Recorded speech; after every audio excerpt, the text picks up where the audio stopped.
In the cold depths of space, where starlight dies between the void and eternity, there exists a truth that civilizations learn too late: never mistake mercy for weakness. The galactic concordance had ruled the known galaxy for 3,000 years, 47 species, countless worlds. One iron-fisted doctrine that had brought peace through strength, prosperity through submission. Their capital world, Nexus Prime, floated like a jewel of crystalline spires and floating cities, a monument to order carved from the chaos of a once warring galaxy. But peace was becoming a problem. In the highest tower of the Concordance Council, Supreme Arbiter Zeth Kalar stood before a massive holographic display showing star charts, trade routes, and the pulsing dots of member worlds. His 6 arms moved in practice synchronization, manipulating data streams with the fluid grace of a conductor directing a symphony of power. The Arbiter's species, the Kathmari, had evolved from predatory creatures on a high-gravity world, their towering frames, multiple limbs, and predatory yellow eyes making them natural enforcers of galactic law. 3 decades. Zeth Kalar's voice resonated through the chamber, each word carrying the weight of absolute authority. 3 decades since our last major conflict. Our warriors grow soft, our weapons rust, our people forget why they feared us. Around the circular chamber, representatives from the major species of the Concordance shifted uneasily. The bulbous, gas-breathing Nixtharans pulsed their bioluminescent communication patterns. The crystalline Silahadith rang like wind chimes as they vibrated their anxiety. The serpentine Velanathi coiled tighter around their floating platforms. But it was Quendril, the ancient Nixtaran strategist, who dared to speak. Supreme Arbiter, our peace dividends have never been higher. Trade flourishes. Science advances. Why do we? Because Zeth Kalar's yellow eyes fixed on the elderly advisor with lethal intensity. An empire that cannot wage war will eventually face one. It cannot win. We have grown comfortable, predictable, and comfort breeds rebellion. The holographic display shifted, zooming in on a section of space that most council members had forgotten existed.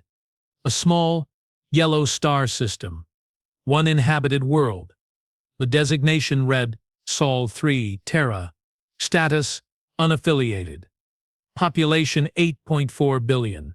The humans, whispered Velanathi Ambassador Sam Ith, her forked tongue tasting the air nervously. But they're just primitives, barely space-capable. They haven't even left their home system in any meaningful way. Zeth Kalar's mandibles clicked, the Kathmari equivalent of a cold smile. Precisely. Perfect for our needs. A small conflict. A demonstration of power. Something to remind our member worlds why the Concordance exists. Why we must remain strong. The chamber fell silent except for the soft humming of the station's life support systems. 3,000 years of peace. 3,000 years of prosperity. And now you're suggesting we manufacture a war? Quendril's bioluminescent patterns flickered with what his species expressed as moral uncertainty. I'm suggesting we provide our citizens with what they've forgotten they need. Zeth Kalar replied, his multiple arms now working to bring up detailed scans of human civilization. Conflict. Victory. Purpose. These humans have been observed for decades. They're violent, primitive, divided among themselves. They'll make perfect antagonists for a quick, decisive demonstration of Concordance power. The display showed images of human cities, human conflicts, human technology that seemed laughably inferior to even the oldest Concordance worlds. Projectile weapons instead of energy beams. Chemical rockets instead of jump drives. Nuclear weapons instead of singularity bombs. Their largest military vessels barely break 50 meters in length, noted Silahadith Councillor Trixnall, its crystalline voice ringing with dismissive certainty. Our patrol ships are 3 times that size. Their computational power is millennia behind ours, added another voice. They still burn fossil fuels on portions of their world, laughed another. But something in Zeth Kalar's posture suggested this decision had already been made long before this council session began. The vote is a formality, he announced. In 72 standard hours we will dispatch the 3rd Expeditionary Fleet to the Solar System. We will demand their immediate surrender and integration into the Concords. When they refuse, as they certainly will, given their documented tendency towards stubborn defiance, we will demonstrate the futility of resistance. And if they surrender immediately, asked Quindril, though something in his tone suggested he already knew the answer. Then we'll find another reason for conflict, Zethakala replied without hesitation. One way or another, this galaxy will remember why it fears us. Meanwhile, in a solar system 8,000 light-years away, Admiral Jackson Reeves stood on the observation deck of the UES Prometheus, humanity's newest and most advanced deep space monitoring station orbiting Saturn. At 54, Reeve had seen humanity's stumbling first steps into space, from the primitive moon landings to the current generation of fusion-powered vessels that could reach the outer planets in weeks rather than years. The Prometheus wasn't much to look at, a utilitarian construction of steel, composite materials, and necessity rather than aesthetics. But its sensor arrays were the most sophisticated humanity had ever built, capable of detecting objects as far out as the heliopause. Objects. Admiral Lieutenant Commander Brooks approached with a datapad, her expression troubled. You need to see this. The holographic display flickered to life, showing the outer reaches of the Sol system. At first Reeves saw nothing unusual. Then his trained eye caught them, thermal signatures too regular to be asteroids, too large to be natural objects, moving in formation toward the inner system. 27 vessels, Brooks reported, her voice tight with barely controlled tension. Largest one is approximately 600 meters long. They're decelerating from Jesus Christ, Admiral. They were traveling at nearly 40% light speed. Reeve felt ice forming in his stomach. 40% light speed meant technology beyond humanity's wildest dreams. It meant they weren't alone in the universe. And it meant that whoever was coming, they were coming with purpose. Time to Neptune orbit? At current deceleration. 18 hours, sir. 18 hours. Reeve closed his eyes for a moment, thinking of his daughter on Earth, of his grandson who'd never known a universe where humanity wasn't alone, of the 8 billion people who were about to discover they were no longer the apex predators of their small corner of space. Signal Earth Command, he ordered, his voice steady despite the magnitude of what he was saying. Priority Alpha transmission. Use the quantum comm array. Tell them we have visitors, and they're not here to talk. The transmission would take 12 minutes to reach Earth. Then the politicians would debate, the scientists would speculate, and the military would scramble to prepare for something they'd never imagined possible. But as Admiral Reeve watched those thermal signatures growing larger and more distinct, he couldn't shake the feeling that 18 hours wasn't going to be nearly enough time. On Earth, in the underground complex known as NORAD, the message arrived with the mundane chime of any other priority communication. But within minutes, every screen in the facility was displaying the same impossible data. General Patricia Hayes, chairman of the Joint Chiefs of Staff, stood before a room filled with the most powerful military and intelligence officials on the planet. The holographic display showed the approaching fleet in stark detail, images that the Prometheus had managed to capture as the alien vessels slowed from their impossible speeds. Ladies and gentlemen, Hayes began, her voice carrying the weight of history. As of 19 minutes ago, humanity is no longer alone in the universe, and our new neighbors appear to be bringing the kind of visiting party that requires our immediate and undivided attention. The room erupted in questions, speculation, and barely controlled panic. But Hayes raised her hand, and the decades of authority in that gesture brought immediate silence. Here's what we know, she continued. 27 vessels. Advanced beyond our current understanding. Approaching from the outer system in what can only be described as a military formation. And they're heading straight for Earth. On the screen, the alien ships looked sleek, predatory. Nothing like humanity's utilitarian spacecraft. These vessels seemed to flow rather than fly, their hulls gleaming with materials that seemed to absorb and reflect light in patterns that hurt to look at directly. Options? Hayes asked, though everyone in the room already knew the answer. We have 12 operational battle cruisers in the Earth-Luna defense grid, reported Admiral Chen, head of the Space Defense Force. Another 8 scattered throughout the system. Against 27 vessels of unknown capability. He didn't need to finish the sentence. Diplomatic options? "We're already broadcasting on every frequency we can manage," replied Director Kowalski from the Communications Division. "Universal mathematical constants, prime numbers, artistic representations, everything from the first contact protocols." No response so far. Hayes nodded grimly. First contact protocols.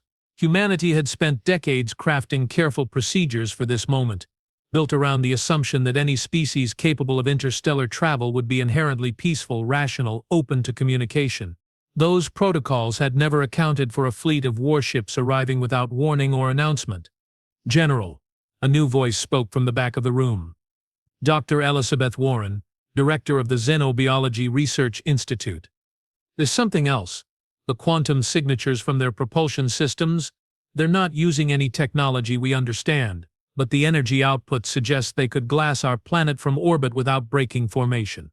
The room fell silent. General Hayes looked around at faces that reflected her own grim realization. Humanity's first contact with alien intelligence was going to be its last, unless they could find a miracle in the next 18 hours. "Then we'd better hope," she said quietly, "that they've come to talk." But as she watched the alien fleet grow larger on the display, something in the precise, predatory formation of those ships told her that talking was the last thing on their visitors' minds. Outside the complex, the sun was setting over the Colorado mountains, painting the sky in shades of red that reminded everyone present of blood.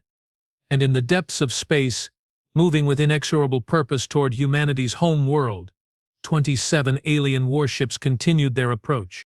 The countdown to first contact had begun, and humanity was about to discover that in the vast dark ocean of space, they had always been nothing more than small fish, swimming in waters filled with creatures that had spent millennia learning how to hunt.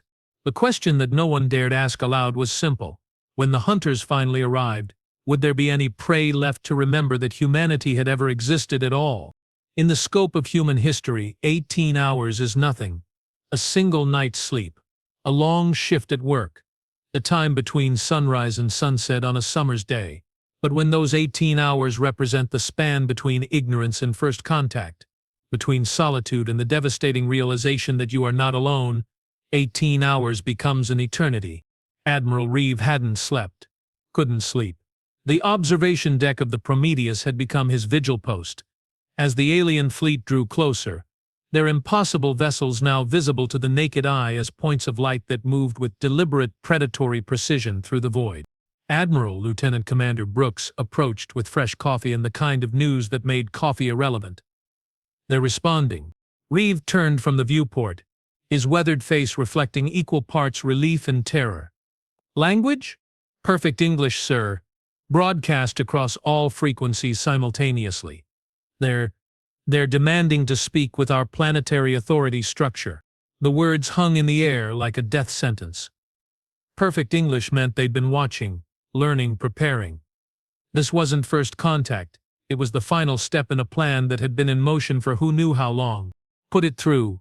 The holographic display flickered, and suddenly the bridge of the Prometheus was filled with the image of a creature that defied every childhood fantasy of friendly alien visitors.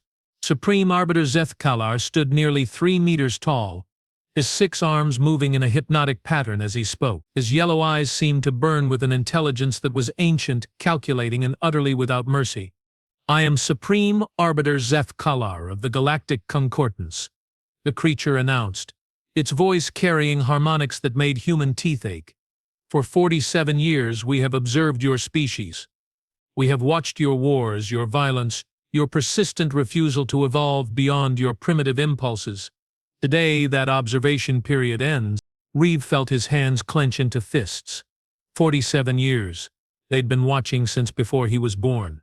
"Your world will surrender unconditionally to Concordance Authority within 72 standard hours," Zeptikalar continued, his tone suggesting he was announcing the weather rather than demanding the surrender of an entire civilization.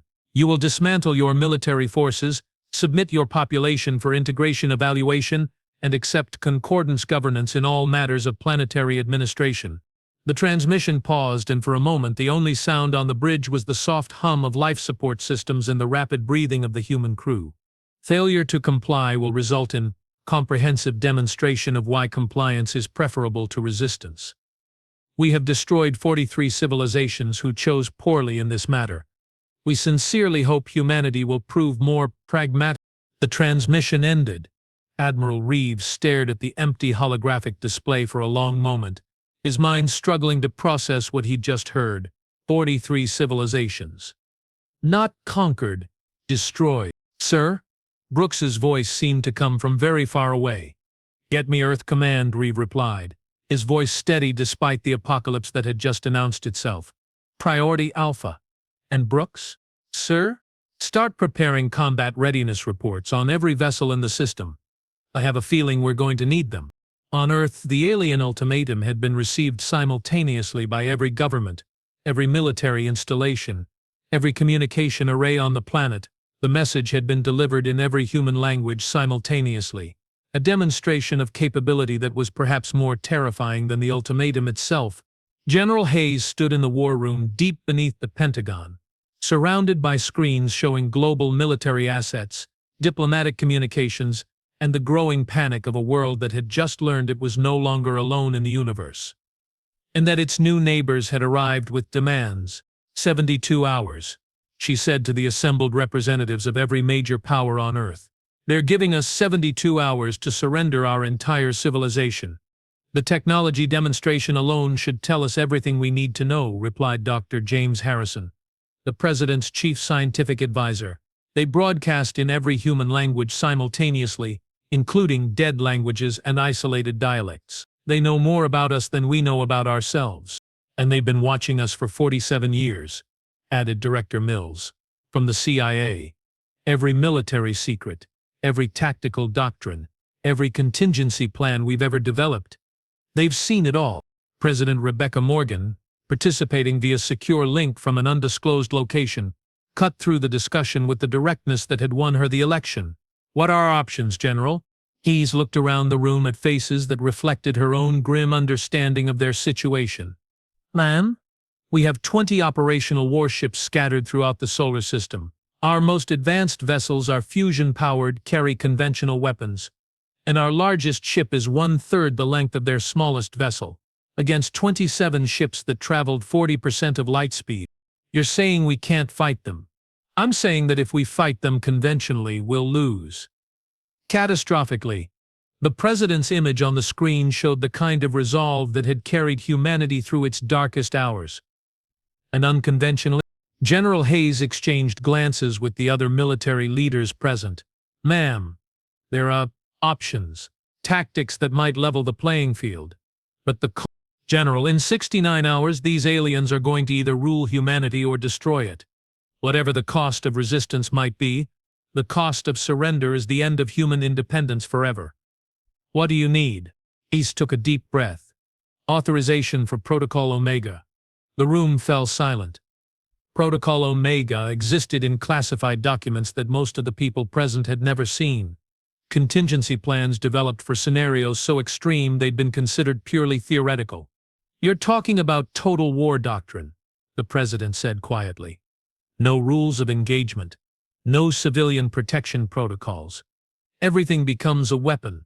Ma'am, they've been watching us for 47 years.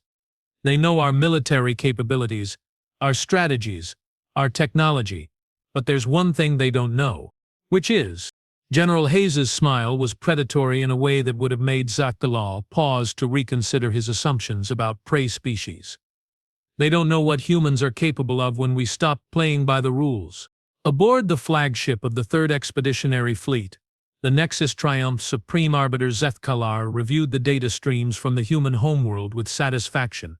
Panic in their cities, military mobilization, desperate diplomatic overtures to every known frequency, all exactly as predicted. Their largest military vessel masses approximately 30,000 tons, reported Fleet Commander Drixtel, a younger Kethmari whose multiple arms danced across holographic control interfaces. Our smallest escort vessel masses 80,000 tons and carries weapons that could devastate their continents.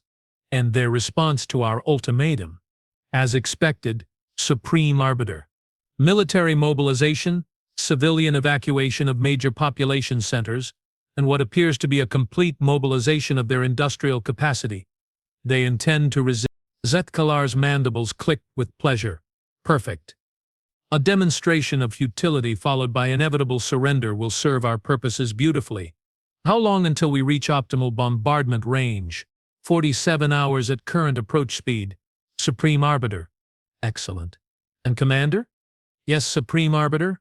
Once we've demonstrated the futility of resistance, make certain to preserve their industrial infrastructure. These humans may be primitive, but their manufacturing capacity could prove useful for future concordance projects. What neither Zethkala nor his subordinates noticed was the subtle change in the thermal signatures coming from the third planet. Industrial heat signatures that were increasing exponentially, energy readings that suggested a civilization not preparing to surrender but rather mobilizing for something far more desperate. On the bridge of the Nexus Triumph, surrounded by technology that could reduce planets to rubble, the Concordance fleet continued its approach. They had destroyed 43 civilizations. This would be the 44th, or so they believe. In a bunker complex beneath the Colorado mountains, General Hayes stood before a holographic display that showed something unprecedented in human history. Every military, industrial, and scientific resource on the planet working toward a single desperate goal. "Report," she ordered. "Operation Prometheus is proceeding ahead of schedule," reported Colonel Johnson from Strategic Operations. "Every nuclear facility, every particle accelerator, every university physics lab, and every military research installation is now operating under unified command. Dr. Peterson's team at CERN believes they can have the first units ready in 36 hours. Casualties from the crash program. Significant, ma'am. The industrial accident rate has tripled and we've lost 14 people in testing failures. But the prototypes are working. And the delivery systems? Every ICBM, every submarine-launched ballistic missile, every orbital platform and every spacecraft in the system has been retrofitted. Admiral Reeve reports that the outer system stations are ready for Phase 1, the asteroid mining facilities have been repurposed. Daz allowed herself a cold smile. For 47 years the aliens had been watching humanity.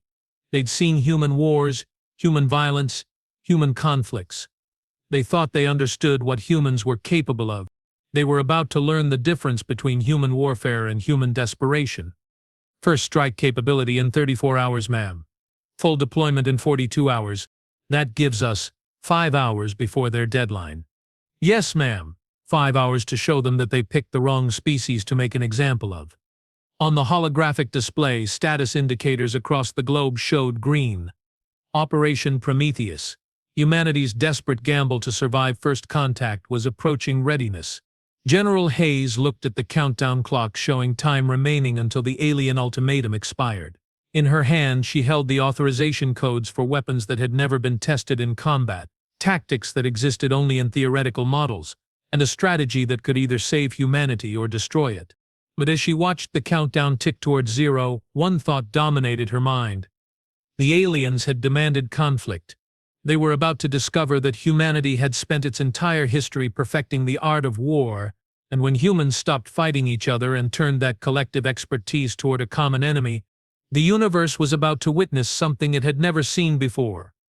Instead, they were about to face Deathworlders who'd just learned they weren't alone in the universe. And Deathworlders, when cornered, didn't surrender. They evolved. There exists a moment in the history of every species, a single point in time when the universe reveals its true nature, when the comfortable illusions of safety and superiority crumble, and a civilization must choose between adaptation and extinction. For the Galactic Concordance, that moment arrived at 14:32:07 Universal Standard Time when 27 of their most advanced warships learned what happened when Deathworlders stopped pretending to be civilized. Supreme Arbiter, Zethkalar stood on the command bridge of the Nexus Triumph, his 6 arms working in perfect synchronization as he monitored the final approach to the human homeworld. 71 hours and 43 minutes had elapsed since the ultimatum. The deadline was approaching and the humans had sent no communication indicating surrender. Long-range sensors show continued military mobilization, reported Fleet Commander Drixthal. Energy signatures suggest they're preparing some form of resistance, but power levels are consistent with their primitive technology. As expected, Zethkalar replied, his yellow eyes fixed on the blue-white marble that hung in the void before them. Begin demonstration, bombardment of their lunar installations. Minimal force. We want them to understand futility, not extinction. Yet, the fleet's formation shifted with predatory grace. Weapon systems that could crack moons charging with the distinctive harmonic resonance of singularity cannons. The first shots would be precisely calculated, devastating enough to demonstrate power, controlled enough to preserve most of the infrastructure they intended to inherit. But as the Concordance fleet moved into optimal firing position, something unexpected happened. Space around them changed. Supreme Arbiter.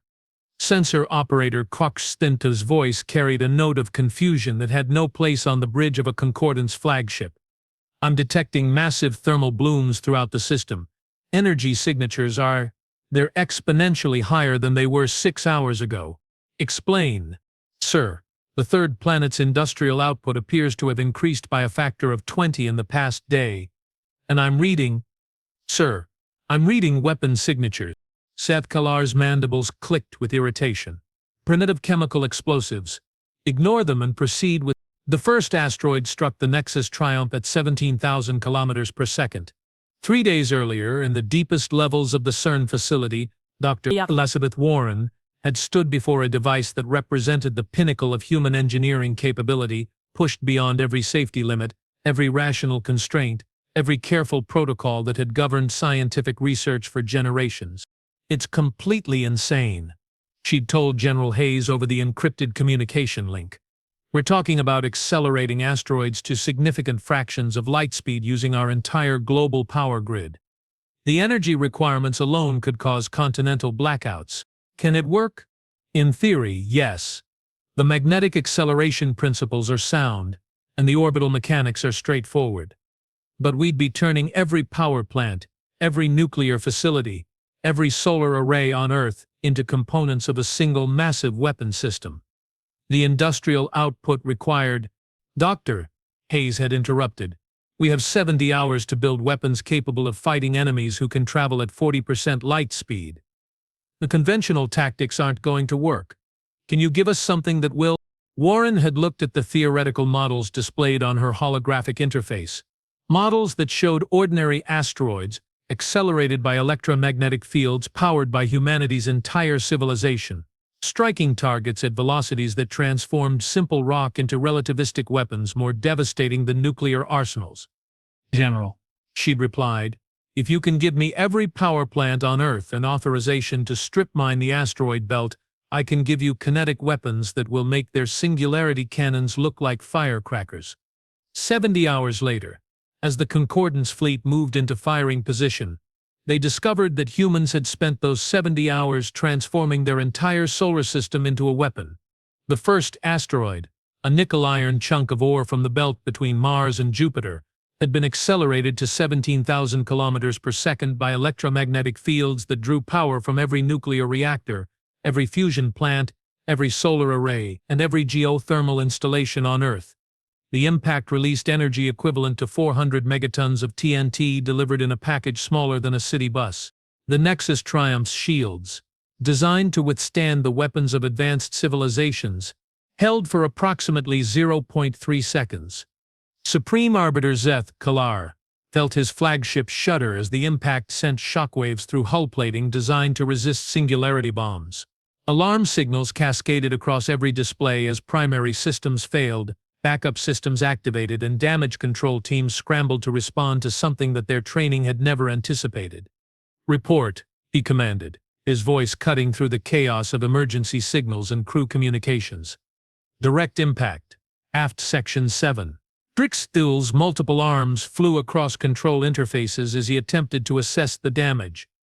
Shields collapsed on contact. We've lost primary maneuvering, secondary weapons array, and Supreme Arbiter. We have hull breaches on 17 decks. A single asteroid. A primitive kinetic weapon that shouldn't have been capable of scratching their paint, and it had crippled the most advanced warship in the Concordance fleet. How is that possible? Sir, initial velocity analysis suggests the projectile was traveling at 5.7% of light speed. At that velocity, a kilogram of mass carries energy equivalent to our heaviest weapons. Seth Kalar stared at the tactical display in disbelief. They accelerated asteroids to relativistic speeds. With what power source? His question was answered by the second asteroid, which struck escort vessel Dixteril amidships at 19,000 kilometers per second. The escort ship, smaller and less heavily armored than the flagship, simply ceased to exist. One moment it was there, 400 meters of advanced technology and 300 crew members. The next moment there was only expanding debris and the fading energy signature of a ship that had been reduced to its component atoms. Evasive maneuvers, Seth Kalar commanded. All ships random evasive patterns. Launch interceptor drones. But as the fleet scattered in panic, more asteroids began arriving from every direction. Not dozens. Not hundreds.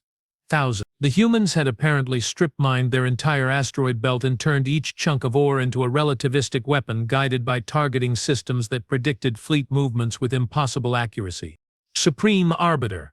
Korvac Sasana's voice carried the kind of terror that Concordance warriors weren't supposed to be capable of feeling. I'm reading power signatures from the third planet that are… Sir, they've apparently converted their entire planetary power grid into a single weapon system. Energy output is equivalent to a Class 7 stellar event. Seth Kalar watched as 3 more escort vessels disappeared under relativistic bombardment, their advanced shields and armor as effective as tissue paper against weapons that delivered kinetic energy on scales he'd never imagined possible. How many asteroids? Sir, sensors indicate approximately 40,000 individual projectiles in various stages of acceleration. They're launching them from magnetic accelerators built into their asteroid mining facilities, powered by what appears to be their entire planetary energy production. 40,000. The humans had taken their entire asteroid belt, billions of tons of raw material, and turned it into the largest weapons platform in the galaxy. Each asteroid was individually guided, individually targeted, and delivered energy equivalent to the most powerful weapons in the Concordance arsenal. All ships, emergency jump to minimum safe distance. Seth Kalar commanded, full retreat. We need time to… The third wave of asteroids arrived before the jump drives could engage. On Earth, in the NORAD command center, General Hayes watched the tactical display with grim satisfaction. The alien fleet, which had appeared so invincible just hours before, was scattering like leaves in a hurricane as relativistic kinetic weapons tore through their formations. Status report, she ordered. 17 confirmed kills, reported Admiral Chen. Remaining enemy vessels are attempting to retreat to long-range positions, but our targeting computers are tracking their movement patterns. Phase 2 projectiles will intercept in approximately 37 minutes. Hayes nodded. Phase 2. Asteroids accelerated to even higher velocities using the combined power output of every energy source on Earth. The industrial mobilization had been unprecedented. Every nuclear plant pushed beyond redline, every solar farm redirected through transformers designed for the project, every geothermal facility stripped of safety protocols. The energy requirements were literally burning out power grids across the planet, but for the next 6 hours humanity could maintain the kind of industrial output normally associated with stellar-scale engineering projects. Casualties. 43 personnel killed in industrial accidents. Power grid failures causing civilian casualties in major population centers, and we've probably shortened the operational lifespan of every power plant on Earth by decades. But the weapon systems are performing beyond specifications. Hayes allowed herself a cold smile. The aliens had spent 47 years watching humanity, studying their conflicts, analyzing their military capabilities, but they'd made one critical error in their assessment. They'd assumed humans would fight like civilized beings. Instead, humanity had responded to the threat of extinction by transforming their entire civilization into a weapon. Every factory, every power plant, every mine, every orbital facility, all dedicated to a single purpose, proving that Deathworlders, when cornered, became something beyond the aliens' comprehension. General, a new voice interrupted her thoughts. Admiral Reeves' image appeared on the holographic display, transmitting from the Prometheus. We're receiving communications from the alien fleet. They're requesting negotiation. Supreme Arbiter Seth Kalar stood in the ruins of his flagship's command center, surrounded by the debris of systems that had failed under stresses they'd never been designed to withstand. Of the 27 vessels in the 3rd Expeditionary Fleet, only 11 remained operational. The others had been reduced to expanding clouds of debris by weapons that shouldn't have existed. Primitive humans, chemical rockets, nuclear weapons. That's what the intelligence reports had said. No one had mentioned that humans were apparently capable of converting their entire solar system into an instrument of war. Open communications, he ordered, his voice carrying none of the imperial authority that had characterized his ultimatum 72 hours earlier. All frequencies. Priority diplomatic protocols. The holographic display flickered, and suddenly he was looking at a human female in military uniform, her expression carrying the kind of controlled fury that Zeth-Kalar had previously seen only in apex predators defending their young. "I am General Patricia Hayes, representing the United Earth government," the human said, her voice carrying harmonics that made Kethmari's survival instincts trigger warning responses. "You demanded our surrender. We declined." "General Hayes," Zeth-Kalar replied, forcing his voice to remain steady despite the catastrophic losses his fleet had suffered. "Perhaps we can reach some accommodation. The Concordance is prepared to discuss terms." "Terms," Hayes interrupted, and Zeth-Kalar saw something in her eyes that made his 6 arms instinctively move to defensive positions. "You arrived at our world uninvited. You demanded our surrender. You threatened to destroy our civilization if we refused. And now you want to discuss terms. General, surely reasonable beings—" "Reasonable?" The human's laugh carried harmonics that suggested species that had evolved far beyond the need to signal intentions to prey. "You've been watching us for 47 years, you know exactly how reasonable we are. You should have expected this response." On the tactical display behind Hayes, Zeth-Kalar could see new energy signatures building throughout the human solar system. Whatever they'd used to devastate his fleet, they were apparently preparing even more powerful versions. "What do you want?" he asked, and realized that for the first time in his life he was asking rather than demanding. Hayes smiled, and Zeth-Kalar finally understood why prey species developed fear responses. "We want you to take a message back to your galactic concordance," she replied. "Humanity is not interested in joining your empire. We're not interested in your governance. We're not interested in your protection. We are, however, very interested in being left alone, and if the Concordance refuses." Hayes gestured to the tactical display showing the debris fields that had once been 16 of the most advanced warships in the galaxy. "Then the next diplomatic contact will be conducted by relativistic weapons platforms arriving at your capital world at significant fractions of light speed. We've had 47 years to develop interstellar delivery systems. Did you really think we spent that time just making chemical rockets?" Zeth-Kalar felt something that no Concordance Supreme Arbiter had ever experienced in 3,000 years of galactic dominance. Uncertainty. These humans hadn't just defeated his fleet. They'd done it with what amounted to industrial equipment improvised into weapons. What would happen when they had time to design actual military hardware? "You're threatening the entire Concordance?" "I'm informing the Concordance that Earth is under human protection," Hayes replied. "And humans, as you've discovered, take our protection seriously. Now you have a choice. You can take your remaining ships and leave our system with the message that humanity wishes to be left alone, or you can continue this conflict and discover what happens when Death Worlders stop using improvised weapons and start deploying military equipment designed specifically for interstellar warfare." The transmission ended. Supreme Arbiter Zeth-Kalar stood in the wreckage of his command center, surrounded by the debris of Concordance superiority, and realized that the galaxy had just changed in ways that 3,000 years of imperial doctrine hadn't prepared him for. 43 civilizations had been destroyed for refusing Concordance demands. The 44th had just demonstrated that some civilizations, when threatened with extinction, responded by becoming something that could threaten the extinction of others. "Drixthol," he said quietly. "Yes. Supreme Arbiter. Set course for Nexus Prime. Maximum speed." "Sir, are we retreating?" Zeth-Kalar looked at the tactical display showing the continued energy buildup throughout the human solar system. Signatures that suggested weapons even more devastating than the ones that had savaged his fleet. "No, Commander. We're delivering a warning." 6 months later, in the council chambers of Nexus Prime, Supreme Arbiter Zeth-Kalar stood before the assembled representatives of the Galactic Concordance and delivered a report that fundamentally altered their understanding of the universe. The human species, he concluded, represents a paradigm shift in our assumptions about technological development and military capability. They possess no advanced technology, no interstellar civilization, no weapons that match our specifications. Instead, they possess something far more dangerous: the ability to transform their entire civilization into a weapon when threatened with extinction. The chamber was silent except for the soft harmonics of various species' breathing apparatus. "Recommendation?" asked Quendril, the ancient Nixtoran strategist.